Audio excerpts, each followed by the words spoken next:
कबीर साहब के दुआ ना, कहें कबीर जाए तो भाई जबस चेता तबस सही।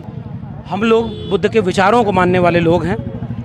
बुद्ध ने कहा था कि अप दीपो भव, यानी अपना दीपक स्वयं बनो। पढ़ो, जानो, फिर मानो। सांप्रदायिकता यानी मंदिर मस्जिद की लड़ाई हमारी लड़ाई नहीं है।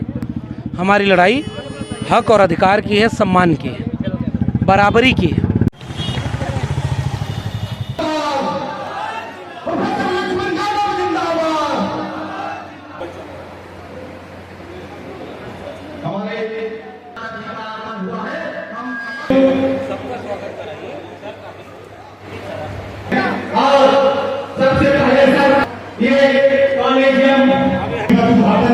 साथियों नमस्कार। आज दिल्ली यूनिवर्सिटी के पूर्व प्रोफेसर माननीय लक्ष्मण यादव जी गया हुए थे और इन्होंने कॉलेजियम व्यवस्था तथा सामाजिक न्याय पे इन्होंने लंबा भाषण दिया। इनसे जानने का प्रयास करेंगे, इनसे बात करने का प्रयास करेंगे। सर, ये जो आप सामाजिक न्याय के लिए जो लड़ाई लड़ रहे हैं सर, इसकी प्रेरणा आपको सबसे पहले कब मिली, कैसे मिली सर? इसकी प्रेरणा हमारे शिक्षा से मिली। इलाहाबाद विश्वविद्यालय, दिल्ली विश्वविद्यालय में जो पढ़ाई हुई, तो हमने केवल डिग्री की पढ़ाई नहीं की, उसके साथ विचार की भी पढ़ाई की। हमारे दोस्तों से, सामाजिक आंदोलनों से। मेरे पिता चूँकि कॉमरेड थे, बड़े पिताजी कबीरपंथी विचार से थे, तो ये एक विचार की श्रृंखला इसी समाज से मिली है, जिसको हम लोग आगे बढ़ाने का काम कर रहे हैं। पढ़ते तो सभी हैं, फिर सबके अंदर ऐसी अवधारणा क्यों नहीं आ पाती है? वो होता है, लेकिन वो कबीर साहब के दुआ ना, कहें कबीर जाए तो भाई जबस चेता तबस सही। जितने लोग जागरूक हैं उतना ही समाज आगे बढ़े। सर, यहाँ पे गया में सर बुद्ध की धरती से आप कुछ यहाँ के युवाओं को क्या मैसेज देना चाहेंगे?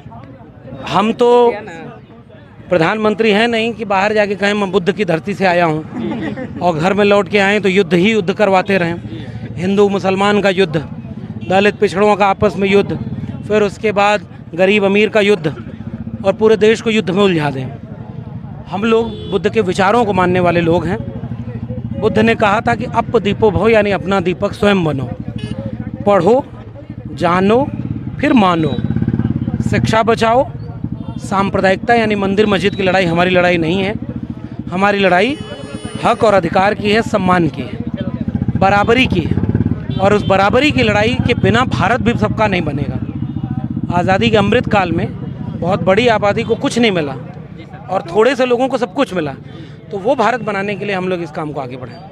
तो लक्ष्मण यादव जी ने कहा कि रिप्रेजेंटेशन की लड़ाई को हम लोगों को लड़ना है और सभी लोगों को इस देश में लड़ करके अपने हक को लड़ करके उसको प्राप्त करके इस देश में समानता और एकरूपता को स्थापित करना है। और इसी के साथ अपनी इस वीडियो को समाप्त करते हैं। वीडियो को ज़्यादा से ज़्यादा शेयर करें और चैनल को सब्सक्राइब करें दोस्तों। धन्यवाद।